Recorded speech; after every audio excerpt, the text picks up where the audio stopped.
Ladies and gentlemen, order in the court. Today's proceedings finds the people versus James McGill. Legal troubles got you down? Bosses refusing the payout. Hit and run leave you stunned. Drug lords in your future. Well, maybe not, because he'll get your case dismissed. He'll get you the defense you deserve, but only if you say the words. Oh no, I need legal representation. Whatever shall I do? What do I say? Oh wait, I know. Better Call Saul. So without further ado, let's begin. Judging Saul. Bang bang. Court is now in session. You will atone. All right, welcome back, everyone. We are talking Better Call Saul Season 5, Episode 8, Bagman. Okay, I'm just going to go ahead and drag it. It's directed by Vince Gilligan, of course, the godfather, the granddaddy of all the Breaking Bad Albuquerque verse. And who is it written by, Dragon? Who is Vince Gilligan's glorious writing partner on this episode? That would be the incomparable Gordon Smith. So just to go over things this is Vince. Yes, the Smith man. So this is this of course is after Gilligan working on El Camino, and the last episode he did for Better Call Saul. He did one episode last season. He did Wiedersehen. That was a good one. That was a really good one. That it was. Let's see. Gordon Smith, of course, famously he did 5-0. We got a lot of good Mike stuff this episode, so 5-0 definitely kind of showing its tail there. And also the tradition, honestly, Gordon Smith does a lot of episode 8s. He's done Rico, he's done Kashada, and just to also kind of broaden the palette a little bit, chicanery, just in terms of the quality of writing. Hey, there you go. There you go. Nice. Okay, so Dragon, it's going to be an interesting episode to talk about because I feel like a lot happens, but the big events kind of happen in short bursts, and then it's like, and then Mike and Jimmy are walking through the desert. Spoiler alert. A lot of walking through the desert this episode, Dragon, so I'm going to be curious how fast we can yada yada through a lot of this. But of course, we'll spend our time talking about the themes and the space blanket of it all, Dragon, and stuff like that. But I'm curious how this episode treats us in terms of runtime. So you ready to dive into it? Sure, but one note beforehand, just to kind of frame the episode. Sure. Of course, this, according to Vince Gilligan, this was the hardest episode of his career, the hardest thing he's ever directed. And this is like, you gotta remember when they made this is like a 17-day shoot. 17-day shoot in the desert, pretty much with the exception of basically, I guess, roughly 3 scenes. We're all in the desert for the large majority of the episode, and the weather was 100 degrees, over 100 degrees. And it's the Albuquerque desert, folks. At the Mexican desert, it's not a pretty place to be. And this is right, and the way that this episode works is they got him right after El Camino, like when they're in the post-production of El Camino, like they squeezed him in like right after El Camino, so he's kind of raw after like directing his first feature ever. So it's like Kismet absolute of Vince Gilligan's kind of the stars aligned. They squeezed in Vince Gilligan because he wanted to do one episode for the new season, since he was so busy doing El Camino, and they got him in. And my God, when Vince Gilligan comes to play, he comes to play. Yeah, this is one of the most cinematic episodes of television I've seen in quite some time, Dragon. I'll put it that way. I agree with that sentiment. So without further ado, remember what I said to you in terms of hyping this one up? Emmy? Yes, Tiki, I only have one word. I only have one word for you before you watch this episode. Emmy. All right, let's dive right in. So, Dragon, let's do it. So we see a cartel operation pull up. What is it, Dragon? I'm not good with cars. Okay, so we're in a Salamanca. It's a Cadillac, right? It's a Cadillac. Okay, just to be clear, this is not the Cadillac, but a Cadillac, yes. Yes, yes, yes. Just to be clear, yeah. Again, we're circling around it. So, well, I think it was even like a black Cadillac, so you kind of know it's not. But again, white seats. Dragon, the two bloody seats, though. The two bloody seats. That's symbolism. Oh my god. It is. Foreshadowing, maybe. So here's where we are with all this too. We should just kind of frame it a little bit like this. We're in a Salamanca stash house, where it's like, as Vince Gilligan kind of puts it, like a Salamanca treasure cave practically. It's like where they keep like a dragon keeping all the treasure in like a little hideaway spot.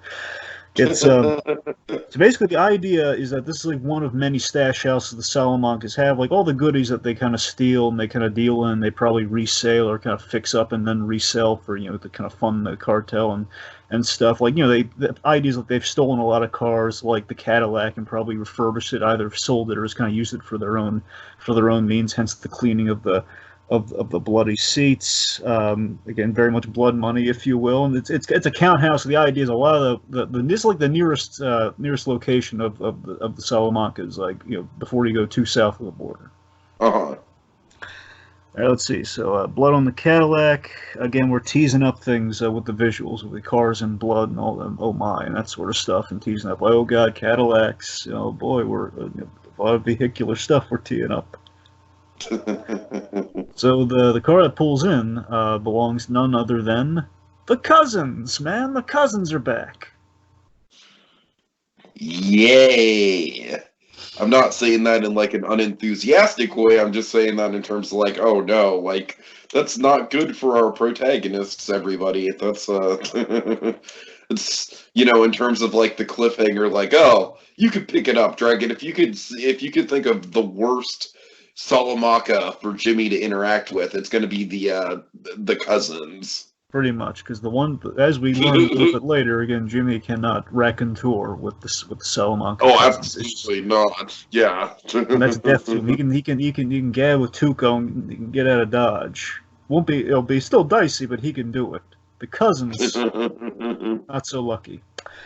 Anyway, so the Cousins are there to pick up the $7 million, which of course we set up really dramatically and really awesomely last episode. That Jimmy did the impossible. He got Lalo bail, and of course the catch is Jimmy has to pick it up if he wants to be a friend of the cartel.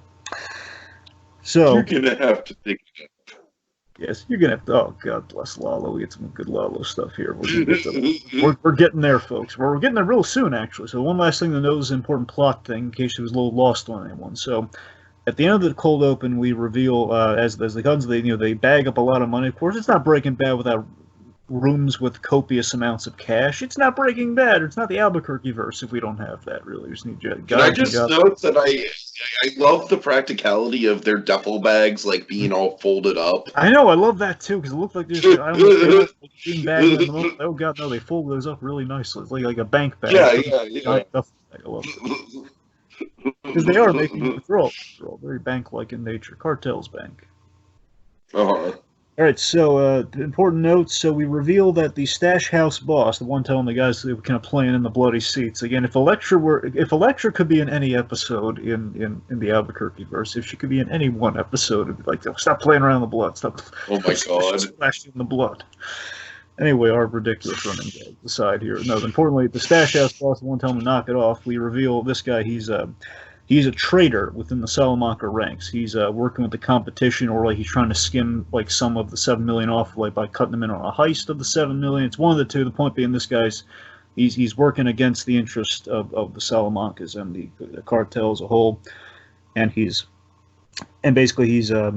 calling an unknown entity, the cartel adjacent members, if you will, calling them and basically teeing up why things are going to go south later in the episode, kind of the end. Yeah, I'm glad you're explaining this. So let's run it down. So basically the Cousins they're not like.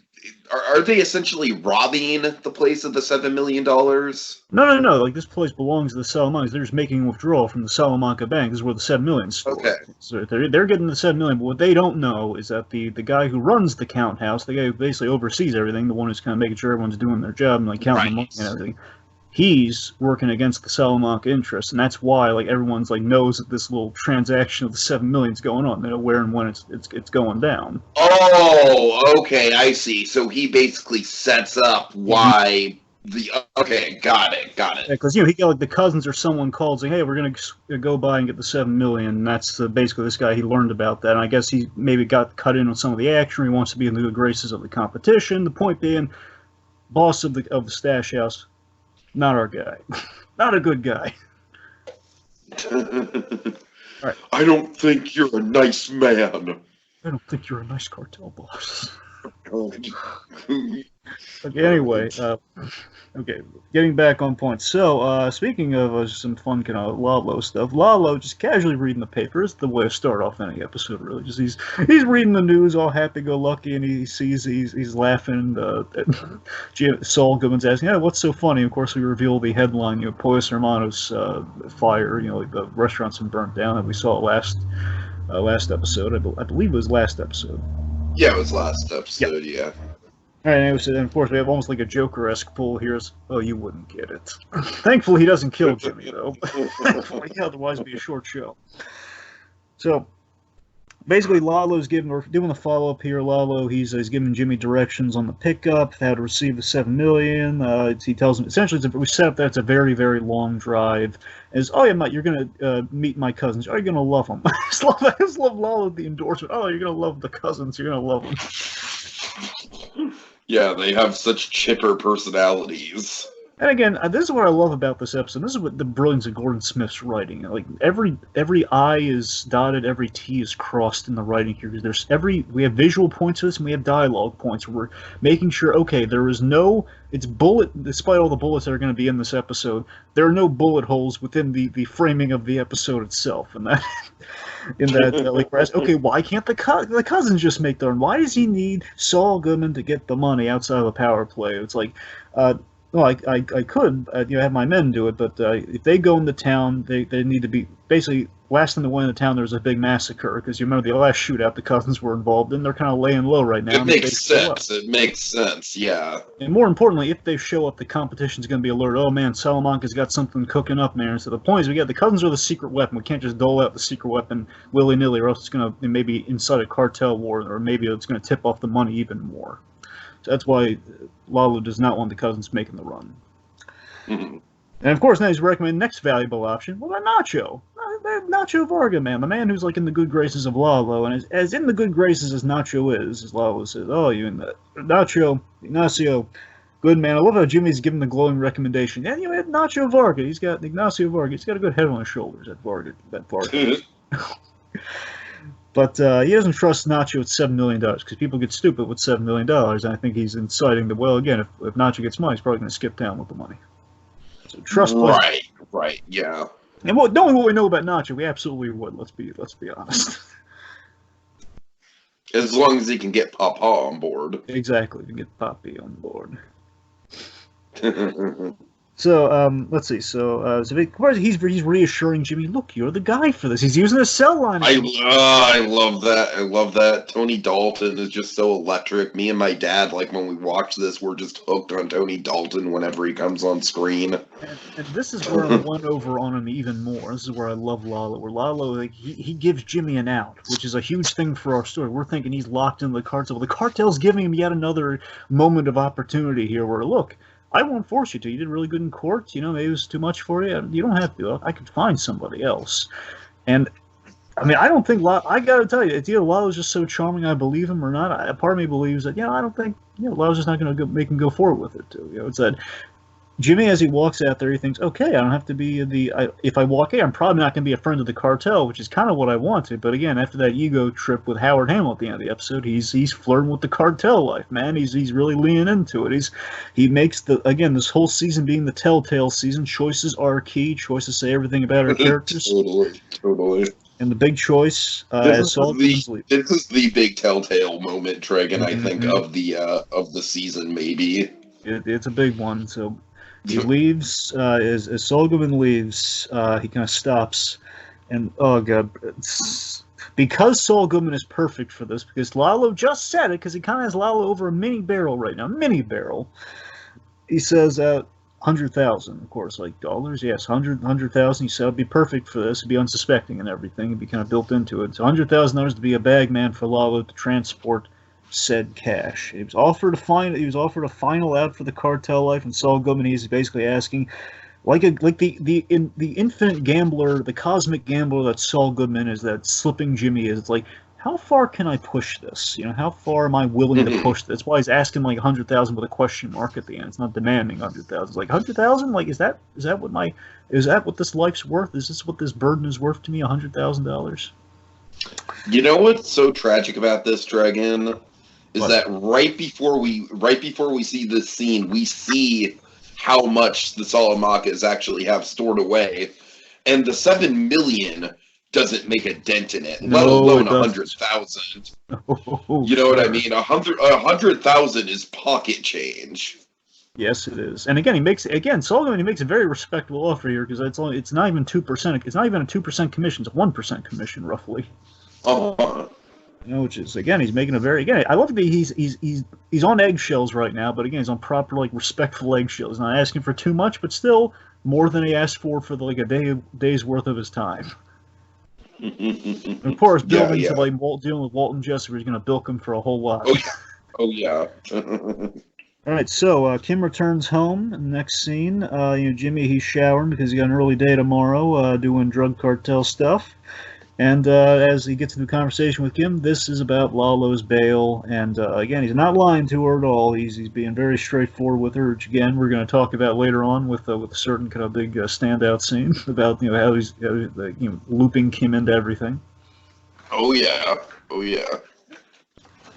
I love that he's not lying in the sense as well that he's not. He was compelled to go forward with the new evidence that he did have. Every lawyer is compelled with new evidence to use it, but so he's not fully lying and saying that I didn't go out of my way to get him out on bail, but I had the trick up my sleeve. I was compelled to use it, so kind of true, not a lie. And of course, Kim, she does not want him to go through with it. She, for the first time this season, Dragon, she pretty much puts her foot down, and we were wondering when this was going to come. We were wondering exactly when the threshold moment is, and here we go. She's saying, like, you're going to pick up $7 million worth of cartel money? And Jimmy's just like, it's safe, completely. It's just a quick drive to the border. And Kim gives the name of the episode. She says, you're a lawyer, not a bagman. There's no amount of money that's worth this. Oh boy. And again, Jimmy's trying to reassure, saying, look, it's just, I'll be back by morning. And of course, that's going to be the nail. That's a haunting line, man. I'll be back in the morning. That's a haunting line.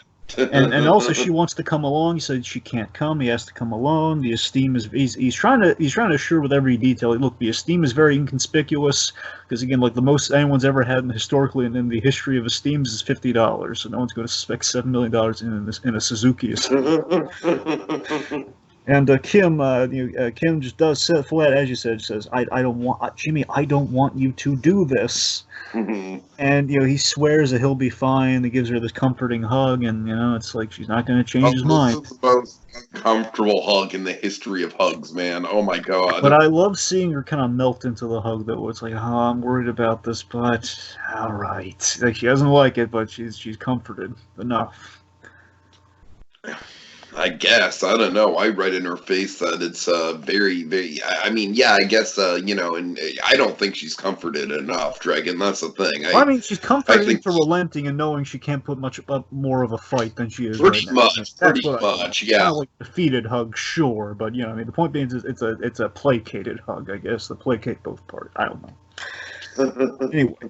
Okay, so, oh god, this is great. So of course, there's a big instruction within Lalo's stuff here that the meetings, the big money handoff is going to be done next to a well. So we have Saul Goodman waiting by a well. I'm not joking, folks. He's waiting by a well. And we have the promo shot. And again, they've been teasing this up for a while, where they have like this. He's looking down this. We had no idea it was a well. But he's looking down kind of, it was like a drain pipe or something. But anyway, he's looking down this little hole.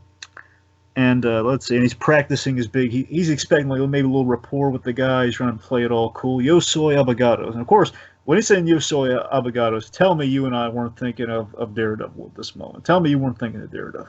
Yeah, I was. Avocados at law. Oh, the avocados. I've seen so many T-shirts with the avocados. I love it. It's so funny. So we get a shot of the world's second best lawyer again mug, and then also the Davis and Maine bottle. Oh boy, both are going to be pivotal. I love the history of that too. He's like he took as much swag as he could on his way out. You know, he took the took the Davis and Maine water bottle, and I love like the symbolism of it later, which kind of what he did. The Davis and Maine as a firm, he's kind of does to the bottle. Yeah. So this is what's so great too on the episode. I love that he's just wasting. In retrospect, once the episode plays out that first time, you think, oh, look at Saul Goodman trying to look presentable, like using the water to wash off his, wash off the dirt on his shoe, and of course, given what happens later, so he's gonna really regret that. Oh yeah. All right, so he interacts. Dare I say this episode kind of has 127 hours quality to it with the way that it uses water. All right, so he interacts with the cousins briefly. Now remember, Tika, this is the second crossover Jimmy McGill's ever had with the cousins. Because we had that brief little crossover in the vet's office where little did Jimmy know. It's like, oh god, look, he's one of the cousins just walking past him. Sure. I was actually talking to him, but as we know with the cousins, kind of a one-sided conversation. They give him the $7 million in cash. He puts it in the trunk, and then we're off. Jimmy's trying to go ahead. I'm on his way. He's singing $7 million of cash in the trunk. $7 million. Yeah. And like you said, Dragon, it's wonderful to just see the power of Jimmy McGill's silver tongue just stripped away with the cousins. You know, it's like he's powerless against these people. Yep, his little like, hey, Albigados. He thinks it's gonna be like a big bonding moment. Like, yeah, I'm the lawyer. Right. Yeah, Lalo's been teaching. I love that Lalo has been kind of getting Saul into this kind of the Spanish and kind of the bilingual element of Saul Goodman, which is quite fun. Right. So let's see. So Saul is driving back with the money. Importantly, we set up no cell signal, which is going to be very key to everything. No cell signal, so there's no calling for help, no reassuring Kim, no payphones out here, nothing. So Saul, I kept thinking it was going to be like a car accident or something. Like the car was going to have trouble because he took his eyes off the road, getting the power bar and checking the cell phone and everything.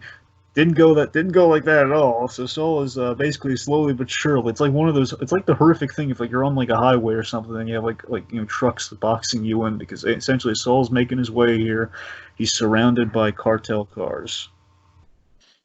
My dad was like, everyone in America watching this is saying, "Oh no!" right now when we were watching this, and he's right. Yeah. So now this is really great. The location that we are, Jimmy is basically surrounded by competition cartel adjacent guys here, the men of the competition of the Salamancas. We are in Tahaji. Now Tegan's a huge break in bed. Tahajuli. Sorry. Tahajuli. Yeah. We were in Tahajuli, and of course, the birthplace of Breaking Bad is the very first time Walt and Jesse, location which Walt and Jesse first cooked, and of course, so many other major events. Of course, Ozymandias, I believe, same location. We have kind of a flashback, like sort of like Walt and the Tahajuli episode. So this is, and also, did you know Tahajuli translates to Land of the Forgotten? Well, yes, Dragon. I did know that because I listened to the Breaking Bad Insider podcast. Sorry, undesirables, not forgotten, to the undesirables. Which, again, symbolic of, Walt's undesirable. The point being, you get the undesirable, like all the thematic crux there. Okay. So we had roughly 3 cars, 5 to 6 armed men. I think it's 6. I don't know if they added a guy or not towards the end of it. I count 5. Let's just say 6 because it's actually 6 at the end of the day. We have 6 armed men with big guns. Not good. Jimmy McGill not being a gun guy at all. And still, 6 guys. 6 cartel guys. He's boned. He's doomed. Show's over. I don't know how he's going to get out of it. I just love how his initial response is just saying the Spanish word for lawyer. Abogado, as if somehow that's gonna help. Saul's in trouble. He's being robbed of the $7 million. It's a very tense. Again, no Avogados is gonna save Saul Goodman in the situation. Then he's pulling the Lalo thing. He's like, El Amigo del Cartel, El Amigo del Cartel, and then we have this great. Yeah. Another little reference to Breaking Bad. We have all the barrel shots. So, like, whenever someone's truly in trouble, like Walt holding the gun in the pilot, or the whole Gail Bedecker cliffhanger, barrel pointed at the camera, pointed at a beloved character. It's like, I just love just the desperation of Bob Odenkirk's. No. So then what happens, Tiki? Well, what's great about this, Dragon, is that it somehow manages to pull off the hardest thing with prequels, where we know that Jimmy's making it out of this alive, and yet we're still on the edge of our seat. And anyway, so what happens is that the guy actually gets shot by an unseen sniper, and Jimmy gets blood on his shirt, but he's unarmed otherwise. And then, of course, a big shootout occurs between the sniper and the cartel members. Jimmy runs and hides. Bullets, shooty, shooty, shooty. Entirely, the most impressive thing about all this, entirely from Saul Goodman's very terrified point of view, which is just great. Very Iron Man, as like Tony Stark at the start of Iron Man to me. I got major vibes of that. Like it's him kind of going around before the shrapnel hits him. I could see that, yeah. And of course, you know what I thought during all this? You know who I thought was bailing him out? You didn't think it was No, I didn't think it was who. I thought it was, because I didn't know it was a sniper. I thought it was the cousins. Just kind of like, because I was thinking, well, yeah, maybe they were gonna, because I'm thinking, oh god, how the heck is Jimmy gonna have? I guess maybe the cousins. That's the only thing I was thinking of. Oh, you know what? That's funny that you mentioned that, because I was kind of thinking the same thing. Yeah. Well, first watch. That's and then when the truck pulls up, obviously I knew it was Mike, but yeah. Oh, I said the name. Yes, you did. Yes, you did. My point is, so I'm thinking it's the cousins. We have. I'm thinking it's them coming to save the day here. Each man is basically the returning fire, and they get picked off one by one. Saul Goodman, he's crawling for dear life. The tire. Again, I love all these visual payoffs here. The tires are blown out, so we see all of the other vehicles are rendered immobile, which means if anything happens, we can't use the other guy's vehicles. A lot of bullet holes going there. Basically, it's kind of a fun convenience. All these vehicles are basically disabling everything that would hurt our plot, which is just great, and I love that. So truck pulls off after everyone's seemingly dealt with. Saul Goodman, he tries to pick up a gun. It's empty. He's like, oh, even if I was thinking about it, I probably wouldn't be able to use it. Now it's empty. I'm doomed. I got nothing. One man gets away and drives off over a body. I love how he drives over the body right in front of Jimmy, too. It's like, oh, he's been through so much, and now he's watching a guy's body get burned up. Unseen man. This really is... This can pretty much just translate to Jimmy McGill's horrible, awful, no good, very bad day, Dragon. You're right about that. So then a guy's coming over, and for a moment, with the gloves, I was thinking maybe Victor. That's what I'm saying. I was just so wrapped up in everything. I was thinking, okay, the cousins would have made sense, because why would they not guard the $7 million? But again, Lalo had his reasoning at the start, so I probably should have thought of that. Anyway, so I'm just like, oh god, and could it even possibly be Victor? A man walks over unseen, shoots a guy in the head, taking him out, and then... oh boy! And then he walks over, and it's like almost like a John Wayne shot, man. Almost like totally. It was like the ultimate reveal. He walks over, he kills the straggler. It looks like Saul Goodman. He's all panicked. He looks up, and it's Mike! With the sniper, the one he got from Jim Beaver episodes ago, like seasons ago, man. Oh my goodness, Mike with his trusty sniper saving the day. You know what this reminds us, Tiki? It reminds us that we love Mike. We love Mike! We love Mike Ehrmantraut. Not only that, we adore the actor Jonathan Banks, who brought Mike to life. We like to commemorate this in kind of a Valentine's Day, I Love Lucy style, because Better Call Saul... We do this because Better Call Saul started in February, and we're kind of crazy, so a little column A, a little column B on that, but we like to commemorate our love in kind of an advent calendar, if you will, so we thought, advent calendar, chocolatey goodness.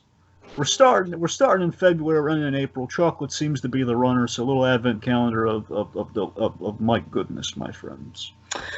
So, I'd like to commemorate it as such. And my God, if any episode reminded you, like, this is like the best Mike entrance I've ever seen in the Albuquerque version. Oh, it's absolutely the best Mike entrance, yes. And I was thinking, for me, I was just jazzed out. Like, oh my God, it makes so much sense. How could I have been so stupid not to put two and two together? Because he needs to make sure the bail money gets from point A to point B. I love it.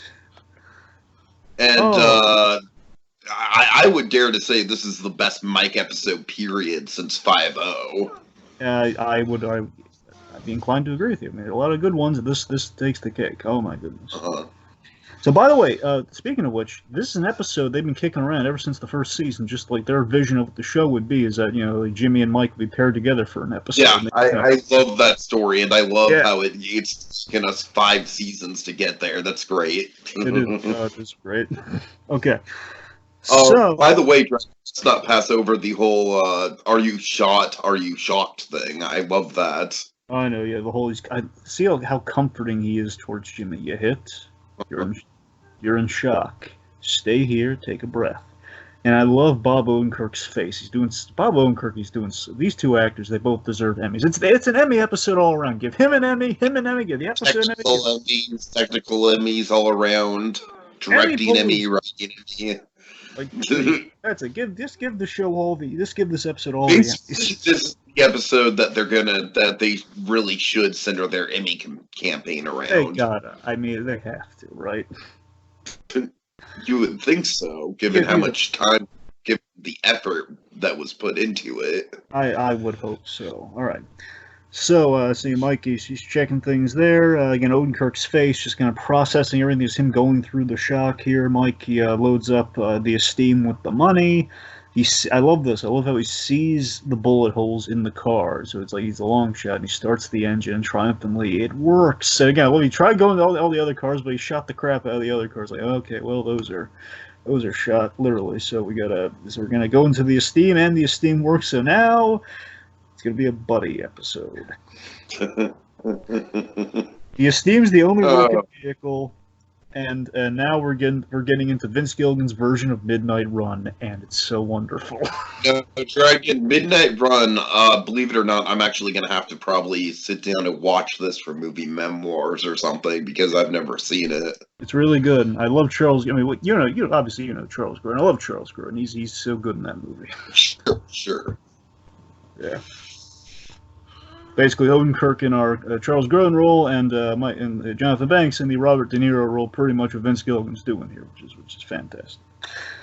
So Jimmy just man, I mean, the whole episode, Dragon. I'm just kind of thinking about what Jimmy's going through in his own, mental monologue, and he's thinking like, oh my God, I'm not going to get back in time, and then he sees the bullet hole in the car.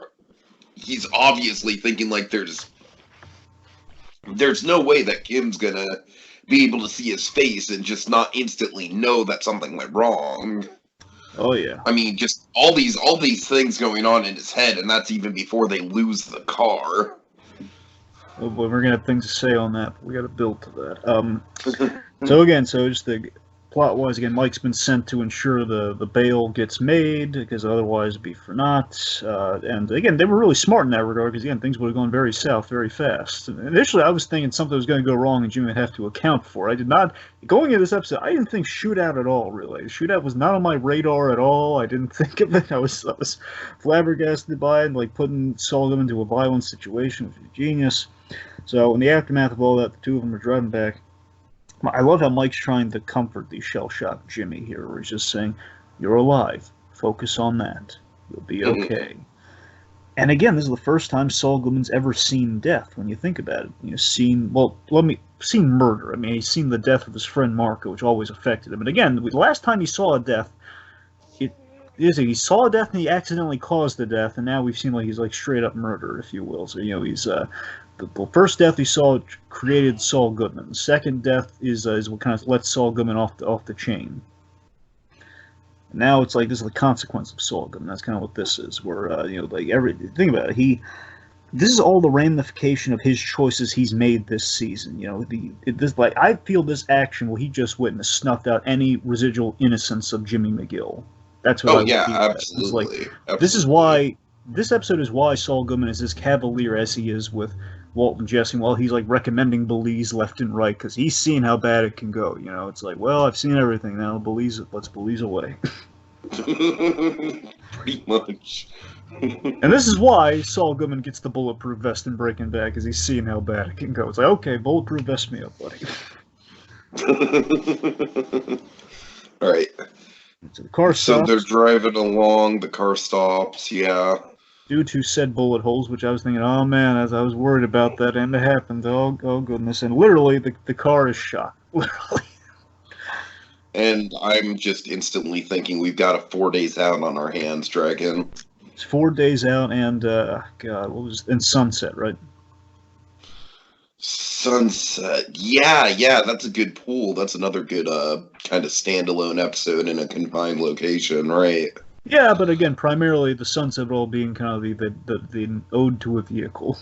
Sure, right, of course. Or primarily, of course. I'm fully with you. 4 days out all the way with a little splash of sunset here or there. Okay. Okay, so let's see. So Mike, so the car's literally shot. Mike, he takes the essentials. Mike's playing it smart here. Like he removes the gas cap. He takes off the license plates. So it can't be identified. And the two literally ditch the car. They ditch the esteem of it all. They literally throw into a ditch, like a giant little chasmy ditch. Done very practically, by the way. I know, as you're aware, they just had like on a cable of some kind. So if they didn't get this shot, I mean, they could have gotten it again, but it would have been easy. Mm-hmm. But before they ditch the car, Dragon, Saul has to go in for a very, very important memento. And here we go, Dragon. This is the most heartbreaking shot of the entire season, I think. It's the world's second greatest lawyer. Again, Mulligan has a bullet hole in it, which again is symbolic of Jimmy McGill. Again, he's dead. The mug is dead, folks. I just love how he kind of gives the meek little, like, oh no. And also, again, while it is character-wise very important, again, plot-wise, less liquid. Again, no more liquid for him in that regard, too. Mm-hmm. Coffee's gone, again, adding to the whole thirst plot lines. Also, symbol of Kim Wexler. Big symbol of Kim Wexler, that mug in particular being the gift that it is. And let's see, so then again, they ditch the car, and again, this is the death of Jimmy McGill via the esteem. So he made his big choice last episode, which essentially kind of said, okay, he's veering away, like Jimmy McGill is seemingly, the choice that he made, Jimmy McGill has kind of died, and now we've physicalized it, both with the trauma and with the symbol of the car going away. It's like now, it's now all the ugly. I love that the esteem bullet written and everything as it is. Like now, all he's stuck with is the ugliness and the drug money. Yeah, he's all he's blood covered and he's clinging onto these two giant bags. It's very much like the RV death, the death of the esteem. Perfect. So, Dragon, what's funny is like just the physicality of this episode. Everyone's talking about Jonathan Banks being out there. And yeah, no doubt, I'm sure Jonathan Banks had to power through a lot. But man, I feel so bad for Bob Odenkirk having to haul those bags around. And again, you should tell him, Tiki, how much of those bags really weigh. Well, you tell him, him.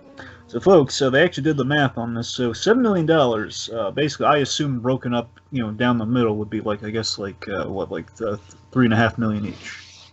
Uh-huh. Anyway, so $3.5 million each per bag, essentially altogether 150 pounds. And Odenkirk, he's not doing 150 pounds. He's doing 100 pounds though, and essentially through the course of it, they kind of. I imagine on day 17 they're lightening the bags up a little bit, but still, like that's 100. That's 100 pounds he has to carry, and again, also has to double back for a little bit here and there. Yeah, absolutely. Right. So they walk off with the Odenkirk walks off with the bags. We get kind of a transitioning shot. We have Saul kind of wrapping his shirt around his head for for shade. And yeah, they've been out there a while at this point, Dragon. So importantly, just to kind of go through, because you're probably wondering why aren't they going through the main road back to town? Oh yeah, cover this. Right. So yeah, first of all, I love how we're again covering all the bases here, man. This is Gordon Smith writing at its finest. Like Saul's asking, "Did you know this was going to happen? Otherwise, why not give me a heads up?" And of course, Mike says, "No, otherwise it would have brought more guys and more resources." Makes sense. So now Jimmy's said Bagman lugging around the $7 million, and basically they can't just go through the main road. They can't just Jimmy said, well, home's that way, so they're going down the main road. And Mike points out one of those guys got away, and he's going to be looking for us. So we got to take the long way essentially, either to wait him out or basically get back to town through the long way by going through the mountains and everything. Uh-huh. Can't just take the straight line back. We got to go through the territory and remain hidden, which especially if you're lugging around 150 pounds of drug money. That ain't going to be easy. In the actual hot 100-degree Albuquerque suns, again, folks, there's no method acting here. I mean, we are in it, folks. We're in it. Pretty much, Dragon. That's why I think this episode is, dare I say, almost beyond Emmy. It's almost like if it gets an Emmy for acting, it's almost, in all likelihood, going to be kind of like a Leonardo DiCaprio Revenant situation, of like, they put themselves through so much, because honestly, I don't know where the acting begins and the suffering starts. You know what I mean? It's very much kind of a blurred line there. My favorite thing that Jonathan Banks said on the Insider podcast. I think is that so Vince Gilligan, the idea is directing this thing for 17 days, and at the end of the 17 days, I assume there's going to be maybe a little pickup to like them finally reaching things by the end, going to the next one, and the idea is that another director is going to have to come in and do that, which means they're still going to have a couple more days out in that, in that desert, but Vince Gilligan gets to go to a spa, and Jonathan Banks is relishing over Vince and Peter get to go to a spa. I just love when Jonathan Banks is going playfully gripes Vince Gilligan. It's so funny. Anyway, okay, so we have some fun banter between Saul and Mike as they're heading down the old dusty trail. Him with his makeshift head cover and everything with his T-shirt. This is why we need the $1,000 bill. Never should have done it with the $1,000 bill. It made things much lighter. Right. And of course, Mike ain't taking turns with that money either, folks. It's all Saul Goodman have that money. I love how Mike has his standards when it comes to that stuff. But also, it's for practical reasons too. So it's not just like cruelty for Mike's part. It's the fact that he's the guy with the gun, so he's the protection. Therefore, he can't be lugged down with the money. But also, he is up in advance. Compared to that's what I'm saying. I love how Mike's like not afraid to kind of like flaunt his age in Jimmy's face for his advantage. He's got seniority. He doesn't have to do that. That's Mike. So it's not just like a cool factor. It's a logistical factor too. Like I can't wait. I'm out here saving your butt. Okay, Right. So Saul has an idea, and again, this is a very interesting idea. Which kind of, again, we're covering all the bases, man. Saul has the idea to bury the money and get it later, which of course we've seen very effectively done in Breaking Bad. The problem, though, I don't know if it's because it hasn't been invented yet, or again, mainly because they don't have it right now. We have no GPS marker, which means that's what Walter White had with his money. He could literally map the GPS coordinates and find it again. They do not have that luxury. All they have are landmarks, as Mike points out. Never going to be able to find it, and Jimmy tries to demonstrate this, like as he tries to dig with the license plate, which I just love the. Oh my god, this is so pathetic! It's just like so Jimmy with the head cover in the Lawrence Arabia. Soil is just the sound of the soil just not getting anywhere. Just like the scraping and not making any progress. It's so sad. Like a deluded old prospector. Oh god. I love just the crazed Lawrence of Arabia. Jimmy McGill is just so good, man. It's just so sad. All right, so of course Mike's making the point. Okay, you're just gonna tie yourself. If you're gonna end up digging that hole, you might as well dig it big enough for you to get in there too, because you're gonna be fully exhausted by the time they can put any dent in that.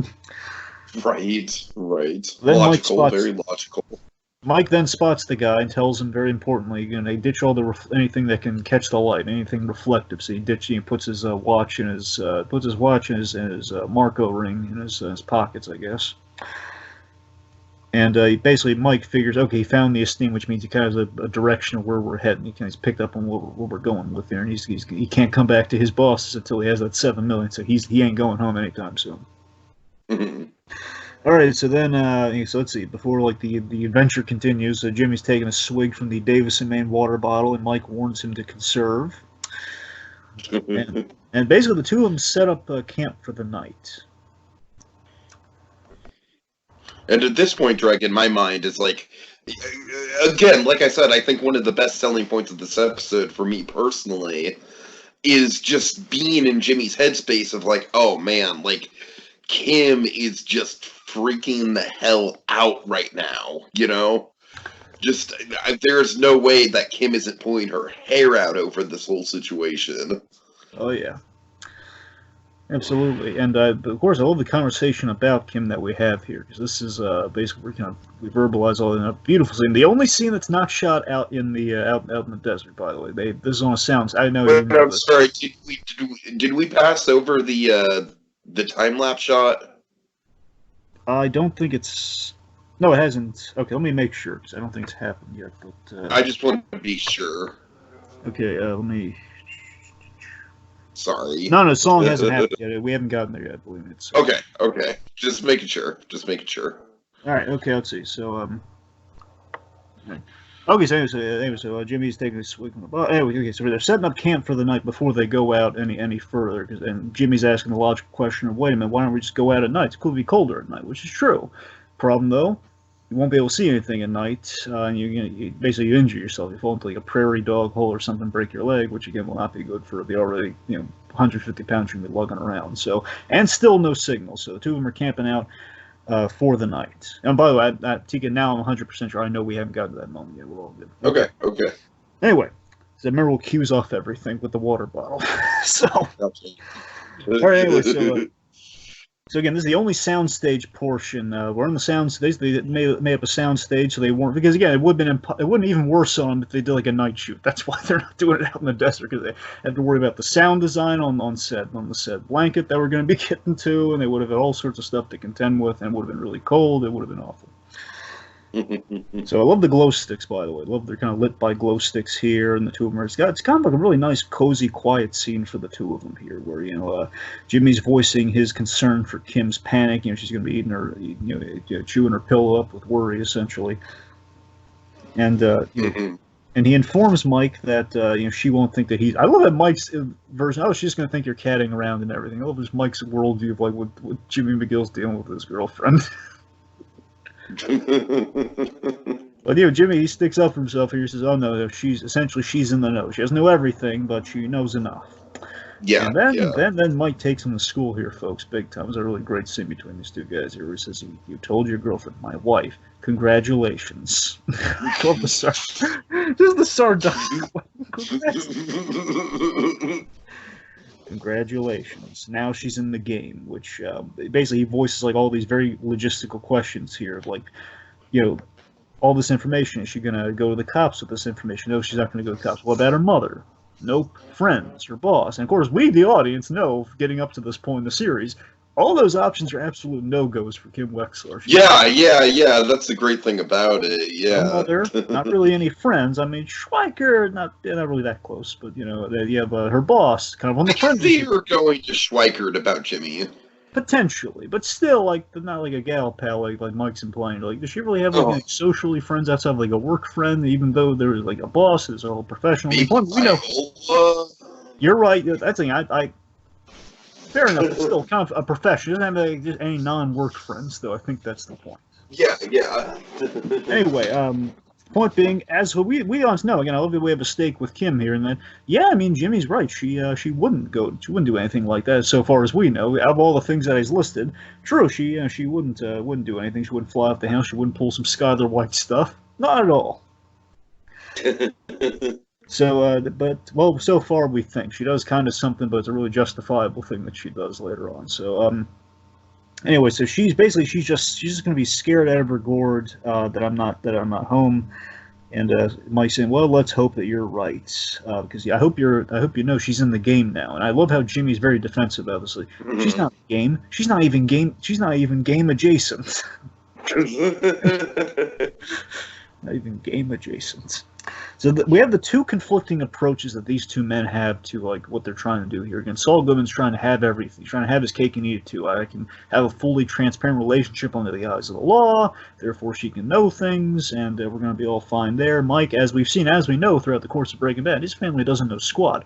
What happens after Mike dies, we the audience still don't know. I mean, I don't know. Right. I don't know if he's ever would be found out, because again, it was at that point he covered his tracks very well. But the cops were kind of looking for him, so it's unclear. Anyway, point being, this is a wake-up call for Jimmy. Again, the consequence of his choices and of, like, you thought you could have it all. And again, if something happens because of this big choice you made, she's going to be in the game. That's going to be bad. And then we have the big moment, like the God. This is the yet another Emmy moment. It's like, oh yeah, just give Gordon Smith the Emmy for writing right now. Like, oh yeah. I was gobsmacked with this moment so much. It's like, oh yes. They bring back the space blanket. The space blanket. Logically, it's cold out. It is Mike, and again, very tactical thing. Mike would have space blankets. And just, I love how it's just like Jimmy's so haunted by the past that he can't bring himself. Like, he'd rather suffer through the cold than bring himself to be reminded of Chuck. It's such a haunting bit of character development right there. And it just goes to show he's not moved on from Chuck at all. Certainly. Again, the initial rejection of the space blanket, it's kind of the reminder of the choices that he's made, to now. It's kind of the other thing too. Like it's like a reminder of all the choices that he's made that led to Chuck's death in the first place. Whenever he sees that space blanket, he's thinking not only just of the symbol of his brother, but also like, oh god, I killed my own brother. I set him back to the space blanket because he set the whole insurance premiums of it all. It's so many bad memories and so many reminders. Absolutely. So next morning. All right. Next morning. Kim. Is this where we get Kim, right? Yes. Kim worried out of her door. She makes a choice. Again, big choice-related season. Telltale choice for Kim Wexler here. This is a telltale choice for sure, yeah. The tense one. Okay, so yeah, she's in the courthouse, and she goes face-to-face with Mr. Lalo Salamanca. Big moment here, Dragon. Huge stakes. My dad and I were just both like, no! Oh, God, no! It's funny, yet again, we've inched closer to my dream of I want Kim and Mike to have one scene together again where Mike's talking about her. And then, what we do have, completely out of left field, Kim's meeting Lalo. It's like, oh my god, I didn't think about that! You didn't even know it was on the table for that to happen. So, she visits Lalo, trying to work again. Kim's trying to work her magic that we've seen her do time and time again. Kim Wexler, she comes in, she comes collect magic. She comes in there with a plan. Like, okay, I'm just going to lay it all out in Front Street, but it's a no-go with Lalo Salamanca. Very devilishly lit Lalo Salamanca, like that classic devil. Oh god, I love the lighting. Give him an Emmy for lighting, Dragon. Yes. So Kim made a very basically the thing with Kim Wexler, and again, I think the thing we're going through this season is that Kim Wexler is always on her game until she makes these emotion-based miscalculations. Wherein she made an emotional call before it was really just kind of like out of the service of the client or the service of the law, as it were. When she's doing something purely out of worry and out of worry for Jimmy, she's going, okay, well, she has enough information. Again, this demonstrates exactly what Mike's talking about. She has enough information to get her in deep trouble. Where she meets with Lalo, and Lalo meets Mrs. Goodman. He learns that Kim is married. Basically, she explains marital privilege to Lalo. Kim, basically, she wants the location so she can find Saul Goodman. So you can find him, make sure he's okay, make sure he gets his money and everything. And I love that Lalo, again, the Tony Dalton is so fantastic. Lalo's confidence in Jimmy actually goes up a few points in two regards. One, he's sure that he didn't run off without the money because he has a wife to go home to. So, okay, That's true, yeah. And also, on the Tuco Salamanca side of things, if you remember, way back in Grilled, Tuco is saying, like, I love dealing with a family man, collateral damage. Salamanca, now he has collateral damage and leverage over Jimmy in case anything goes wrong, and now he knows he has a wife. I don't want to use that, but if I have to, it's in the corner pocket. I'm just gonna file that away for later. Yep, and probably give him like nuptials or give him a wedding present or something. Oh my god, I just thought of something. He doesn't know. He doesn't know it's recent, but if he finds out it was like a recent thing, he might gift Jimmy a certain vehicle as a wedding present. Yeah, fair enough. All right, well, we'll see. I'm just tossing it out there. We'll see. Then I'm very worried about the state of the cash and if there's enough cash in the bag, and I'm so worried about so many things. You're right. We'll get there. I'm sorry. I'm jumping ahead a little. It's all very exciting. I'm sorry. So. No, it's fine. That's what I love about this season and how we're gearing up for the penultimate episode. There's just so many possibilities. So in such a twisted way, I love that Lalo is trying to reassure Kim in this scene. He's like not giving her any information or giving her like genuine reassurance. Like, okay, oh yeah, you can go try to find him. He says, "Well, now I know he didn't run off, but his faith in Saul Goodman is that he's a born survivor. It's like like a cockroach. This guy, he's a born survivor, but he also has this really callous thing too of like, if he's alive, he'll show. If not, what's a day's difference gonna make?" Which, oh god, it's like his last thing Kim wanted to hear, and she's saying, "Mr. Salamanca," he's just like, "Hey, we're done." He's like, "Oh man, well, he's done talking, man." It's like, oh god, and Kim was so powerless in that scene, like, "Oh, Kim, why? You're in the game now, Kim. You don't know, but you're in the game." Oh god. Yeah, pretty intense.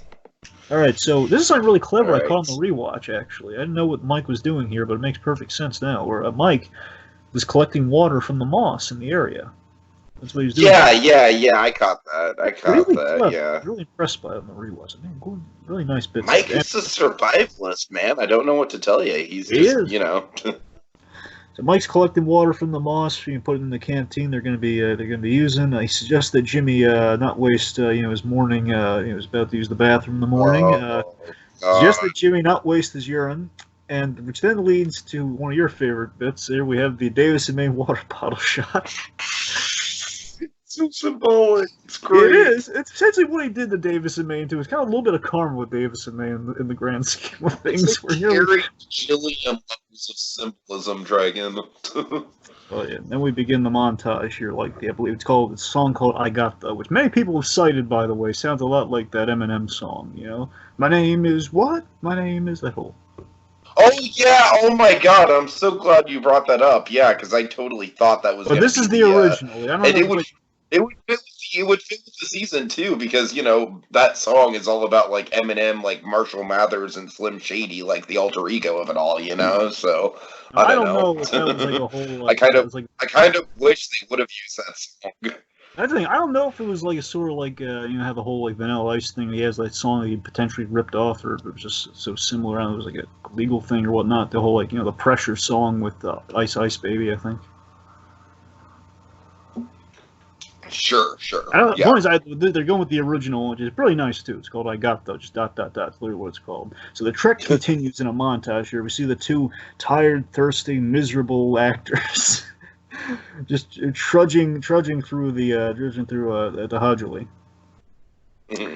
Which, by the way, I think is like what is it, like 80,000 acres? What is it, 8,000? Something like that. Yeah. Either 8. A point being, it's a lot. It's very big, very big. Okay, so they're covering a lot of ground. We see Saul dusting, pouring all this sand and dust out of his shoe, just lugging all that money around. We see, and here's the thing that really gets me with the makeup and everything. It might not be makeup for all we know. Just how long they're out there. I would hope it's makeup. But we see how dry Jimmy's mouth is. That's the thing. They see the. Oh, I know. Oh my God. And you see how sun-bleached that he and Mike are, especially Jonathan Banks. Even with that hat on, he's so sun-bleached. Yeah, and like you said, it's hard to tell where the makeup begins and the real-life effects end. It's a blurred line there.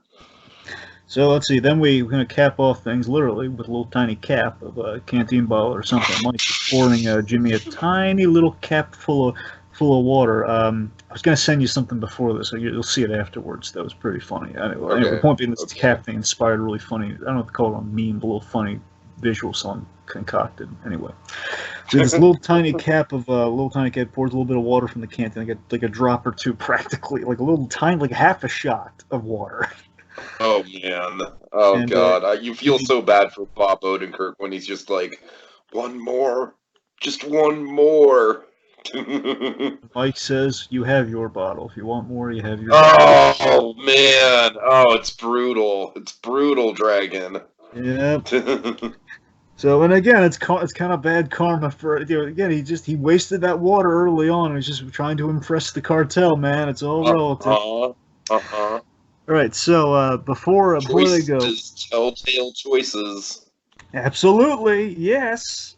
So before they go, Jimmy has an idea. Oh God, I love this. Jimmy has an idea about basically he rigs the bags so that he can basically drag them instead of like carrying them kind of like on his poor shoulders. So and basically ties his lawyer, ties his suit jacket into like some sort of like a rudimentary rope with the things. And Mike says that it won't work.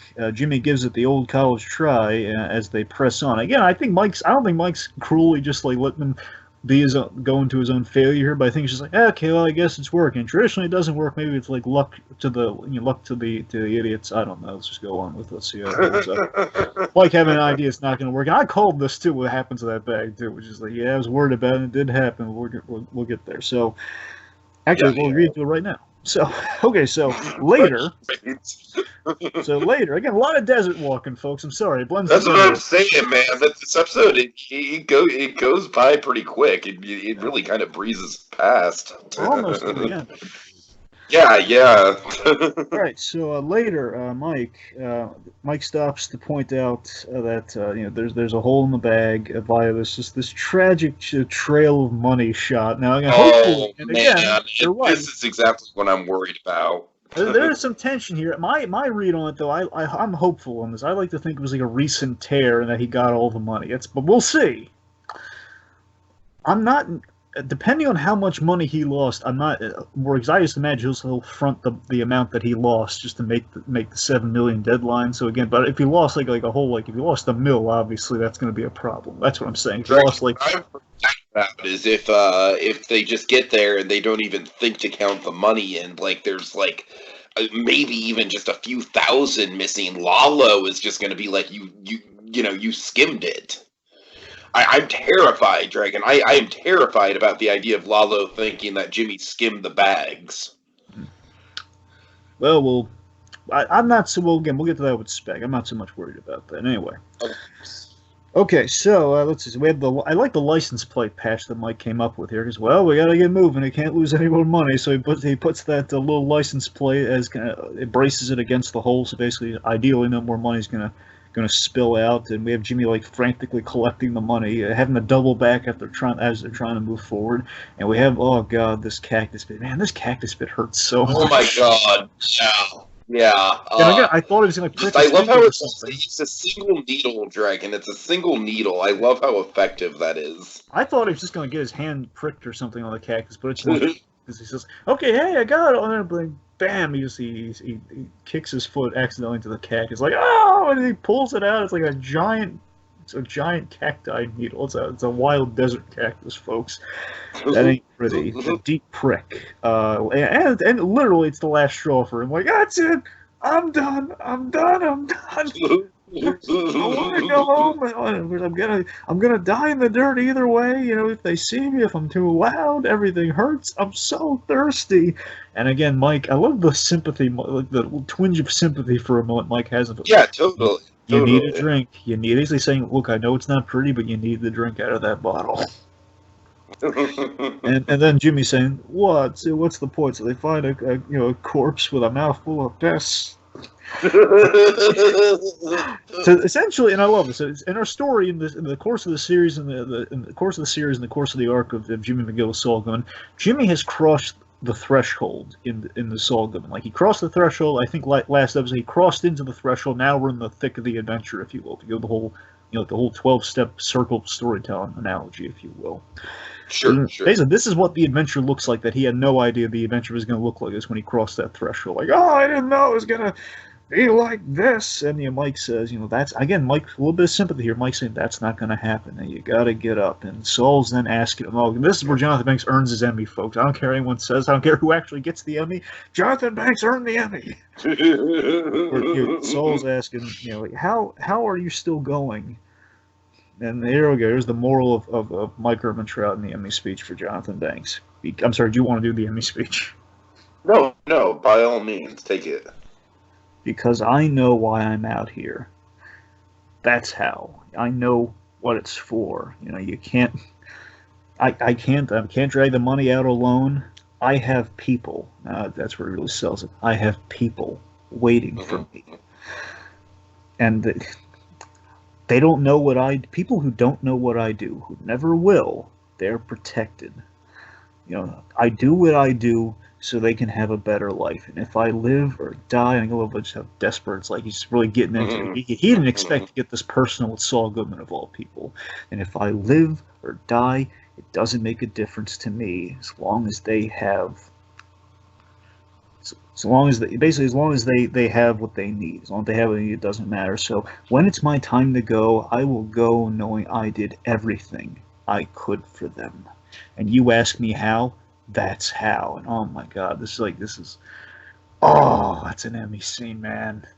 Yeah, What's so beautiful about this as a companion piece? This is what the series is all about. This is retroactive writing of the finest order, of the highest order, man. Where again we're adding. Some people always complain, "Oh, you're just adding spokes to the wheel retroactively." This is where you add spokes to the wheel that matter. These are like artisanally crafted, spokes to the wheel. I'm talking like a wood carved spokes to the most beautiful wagon wheel you ever saw in your life. Where this is like we're seeing what gives Mike his drive, and like the last thoughts on his in my mind, Tiki, this is what Mike was probably thinking about when he died in Breaking Bad. He was thinking about what he said just now. This is like why this is why he was at peace in those last moments in Breaking Bad, because he was taking in the location and thinking about this. And again, this is Mike getting personal with Jimmy for the first time, not just in a business sense. I'm stuck dealing with the lawyer, so we have our fun little run around. But it's like, no, I'm just putting it on Front Street here. So then we're getting into the climax, folks. The Straggler's back. Call him the Straggler, the guy in the red band, the Straggler. That's a good name, yeah. Straggler's back, and they have to wait it out. Classic sniper situation. You gotta wait it out. You don't know what's gonna happen. It's not as glamorous in the movies. You gotta wait it out. But Saul Goodman. Oh, here we go. I'm sorry. You want to take us to the big climax? Yeah, sure. Yeah, so Saul, like Mike is stationed kind of like up on a hill. He's kind of got his. Well, no, he doesn't have his rifle out yet. He's just kind of looking out, he's looking out, kind of examining the situation. Jimmy, he gets up, and at first we think like, oh no, he's done for. He's crazy. He's giving it all up. Don't do it, Jimmy. He grabs the space blanket, Dragon. He grabs the space blanket. He embraces the space blanket. And then as he goes, he says the pivotal thing to Mike that lets us know that he's not just pulling in the towel. He says, "You better get that thing ready." Then, oh God, I love this, Dragon. It pumps me up. So much. I love that he goes out into the desert. Go ahead. I'm sorry. I love that Saul Goodman. He's inspired by Mike's words. He's doing something super risky, and I now I imagine Jimmy's thinking like, here's the big question, like. He's remembering what he's doing all this for. Now, whether that's primarily, I'd hope, to see Kim again, which again, as we kind of set up, he wants to see Kim again. Because basically, the way Mike's playing right now, the whole wait and see, basically, they're going to be after like a whole nother night, potentially, if they have to wait this guy out. And he just can't spend another day putting Kim through that worry. However, another way of looking at it, could it be Saul Goodman justifying all the strife that he's been through and all the sacrifices he's made up to this point, just to taste success and to taste the payday? That's the question. Is it Kim? Or is it the payday? Sure. All right, so Jimmy, he's doing the space blanket gambit, man. The symbol of all his pain in Jimmy McGill's past. He's donning it. He's using it as kind of a call to action. Yeah, and the car pulls up right next to him, and Mike takes the shot, and it doesn't go exactly as planned. Yeah, Mike misses it first, man. It's like, oh, guy's trying to get Mike that clean shot. He's sends Jimmy. It's such a well-edited sequence. Again, editing Emmy. Give the editor an Emmy. Darn it. So I love this. It's so tense. We're cutting with Mike with the snipers. Like if Mike ever took a shot that mattered in life, it would be this one. Where initially, he misses. It's getting really close. Jimmy's just sitting in the middle of the row, like facing the space blanket, full grotto, just trying to get the guy's attention to the shiny object. And Jimmy's just walking in there. You want the $7 million? Come and get it. Just sitting here like an idiot. It's like this. He's just walking there expecting, like, I'm either gonna die or I'm gonna survive. One of the two. It's like Bob Odenkirk just killing it, man. Look at me! Come get some! Look at me! And he's so fed up and he's so determined. And this is the birth of Saul Goodman's fire. This is why he's willing to push it as far as he does. It kind of reminds me of Dragon. It vaguely reminds me of the Heath Ledger Joker. Yeah. Like, come on, hit A little bit. But again, it's the determination to to survive all this cartel craziness. That's like Saul Goodman's all about, like trying to survive in the midst of all the craziness in Breaking Bad. I think it's like the birth of that, the birth of the fire of Saul Goodman. So Mike, first shot misses, but and then we get the second shot. Goes for the second shot. Jimmy's sitting in the middle of the road as it's coming closer and closer.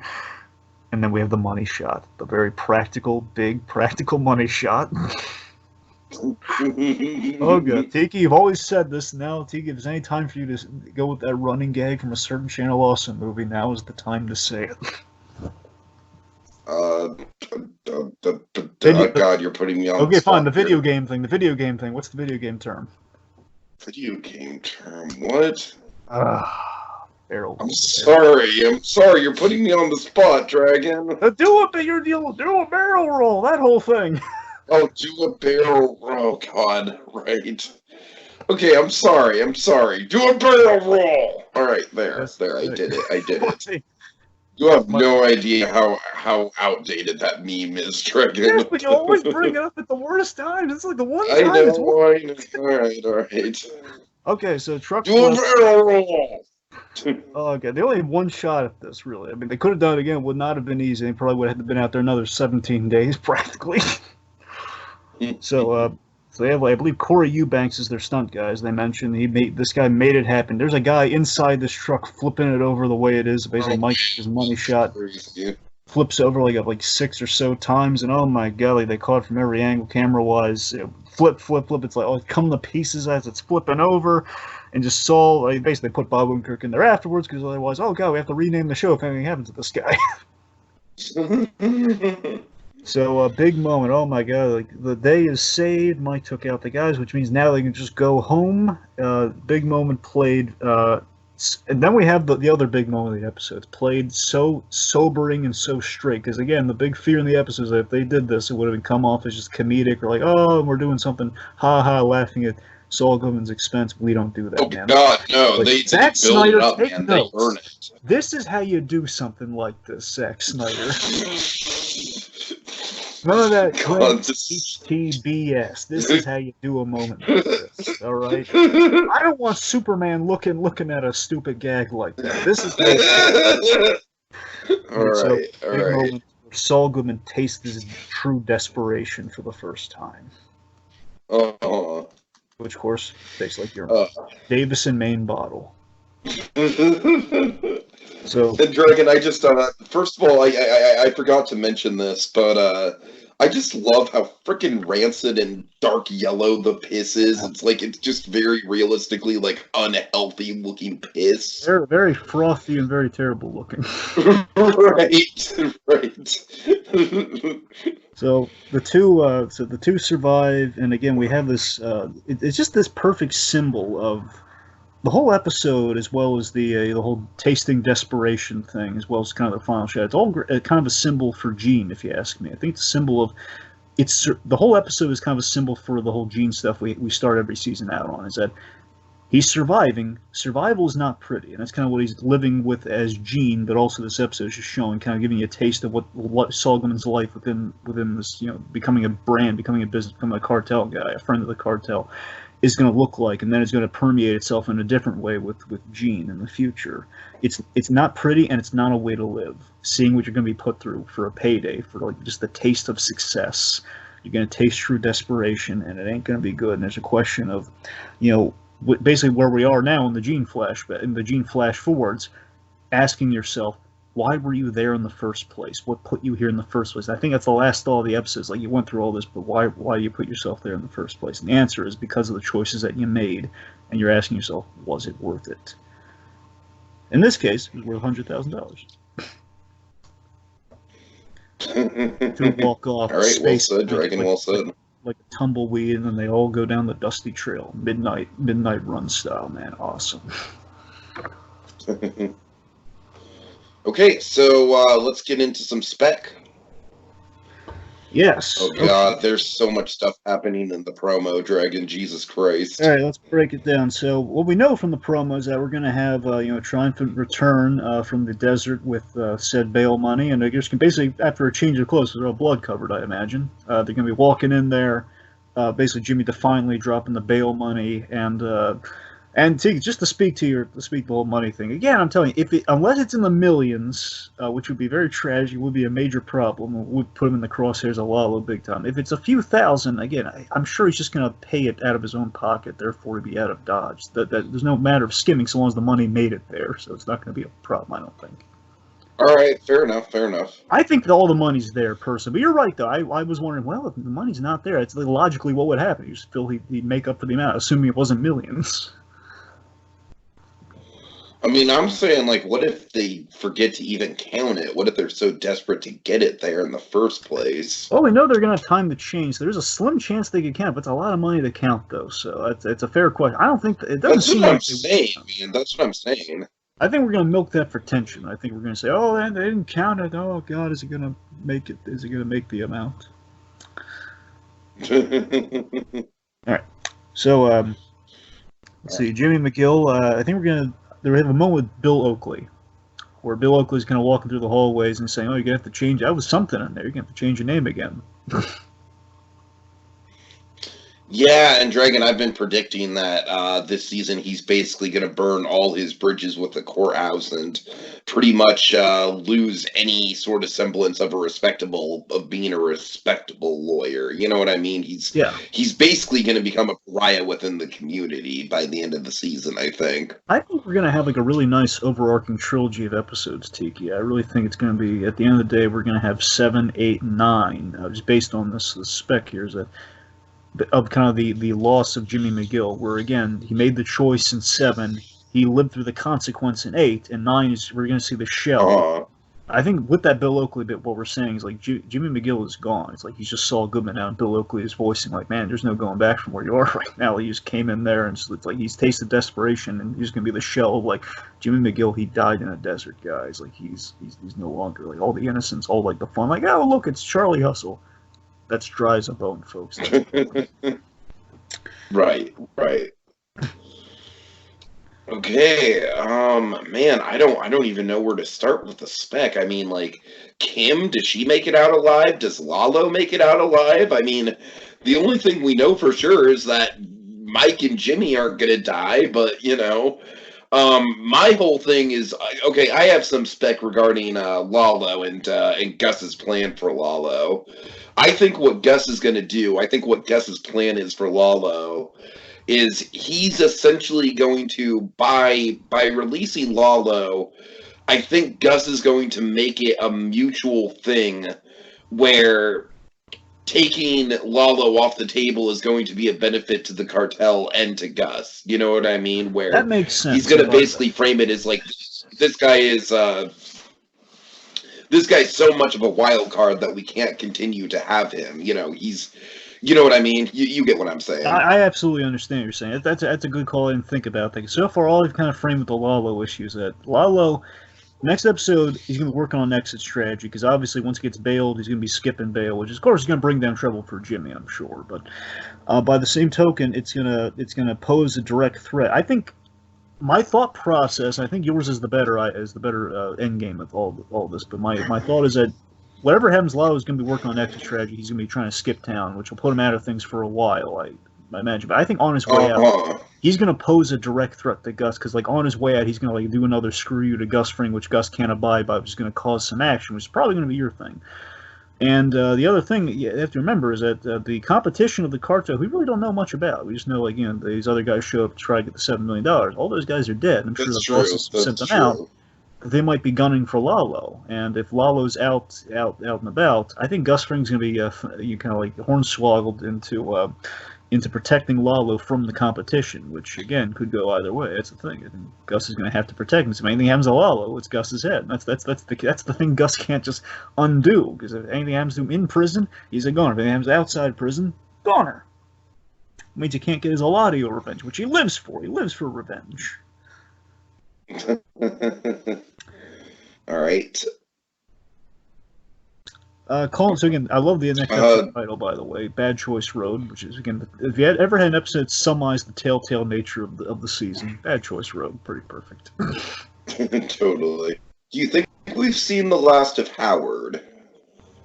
You know, I think we're gonna see Howard one more time. Probably, I could be absolutely wrong about this. He's probably gonna pop the next one just to spite me. I don't think we're gonna see Howard till episode 10.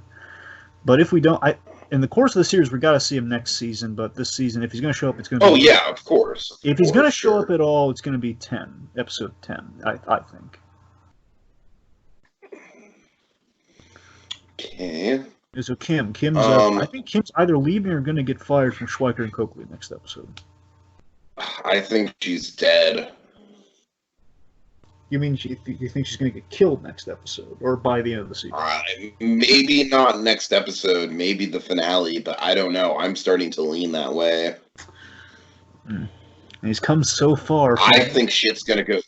Dragon, I think shit's going to go down. I really do. I am not as confident as you are that this Lalo thing is just going to... I mean, there's got to be a reason why Jimmy is so terrified of Lalo. I mean, think about it. If Lalo killed Kim, that would be legitimate reason for Jimmy to just absolutely have Lalo as like this personal boogeyman for him. You know what I mean? You raise an excellent point in that we still haven't seen why he's so terrified about Lalo. We've seen why That's what I'm saying. That's what I'm saying.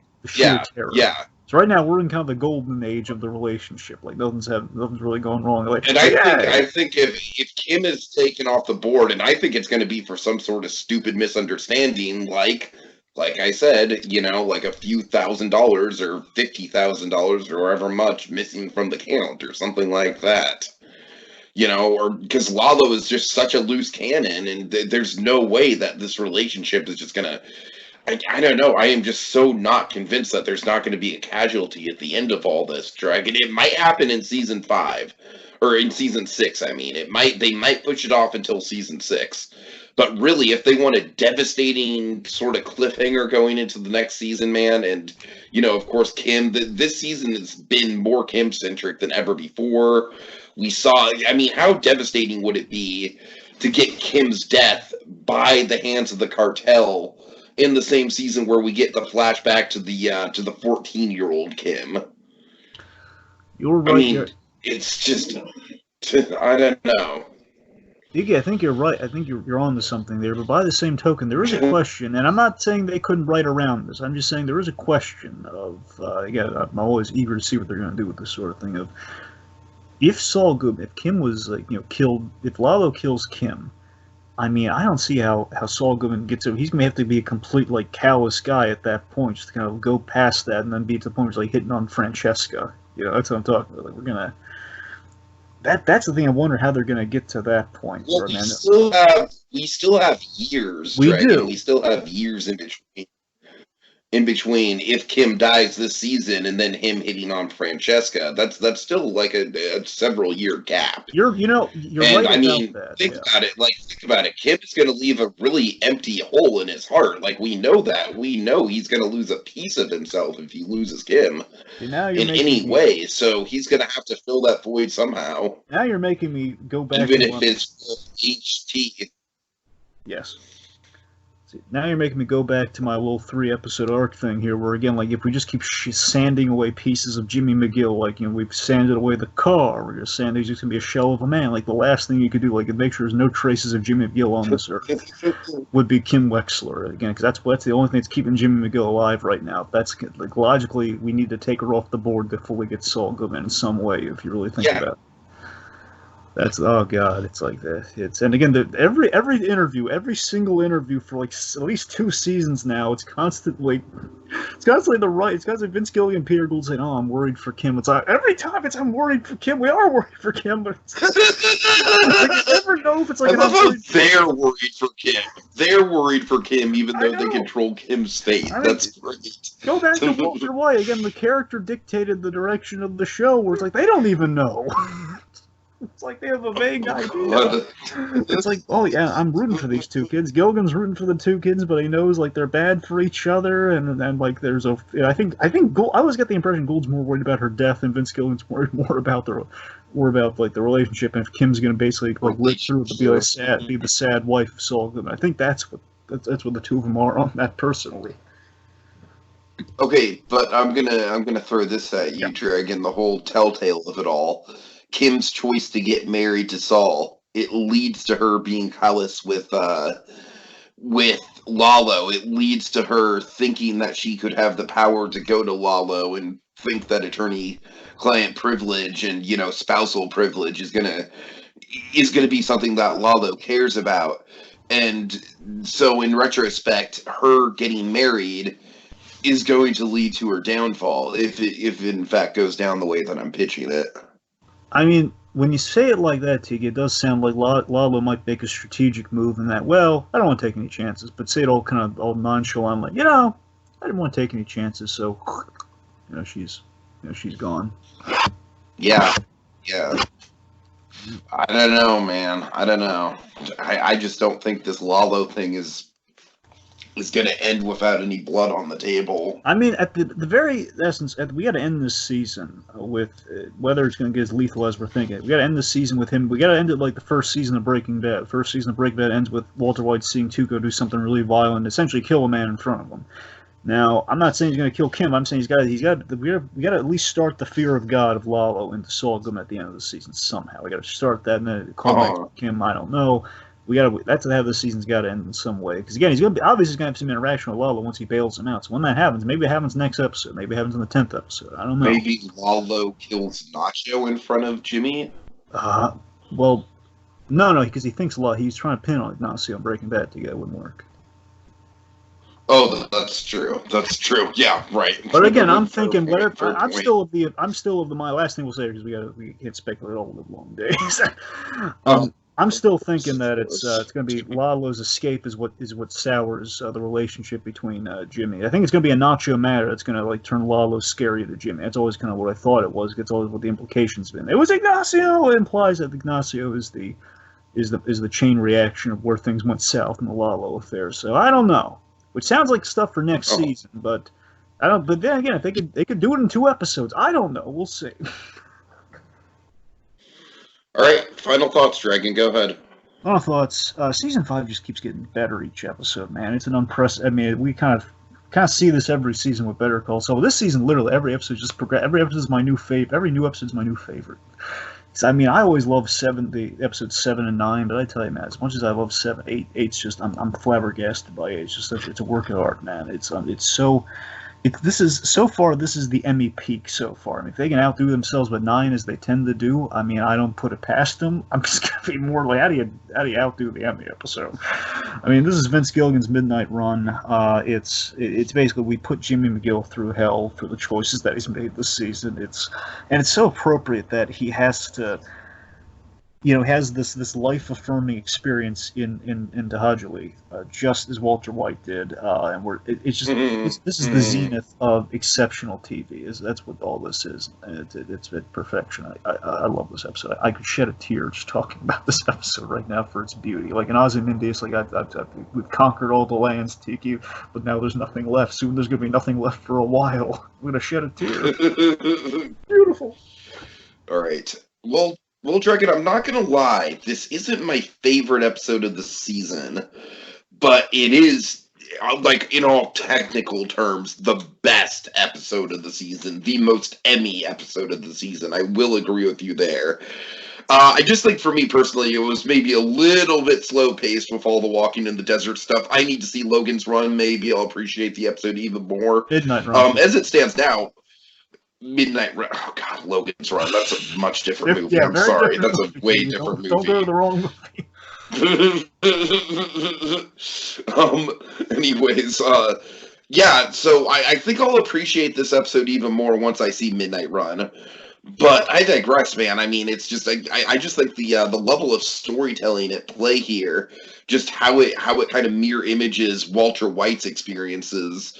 It's staggering, and like we keep saying, Dragon, like we keep saying, this whole like Better Call Saul, Breaking Bad crime universe thing that Vince Gilligan has established. It's the crime saga, the crime epic of the 21st century. I mean, there's no way around it. This is like the Godfather trilogy on steroids, folks. All right, Dragon. So yeah, like you said, next episode is called Bad Choice Road. Looking forward to that. Go ahead and take us out.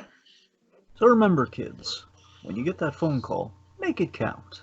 Better call Saul. Saul Goodman Associates is the one-stop shop for all your legal needs.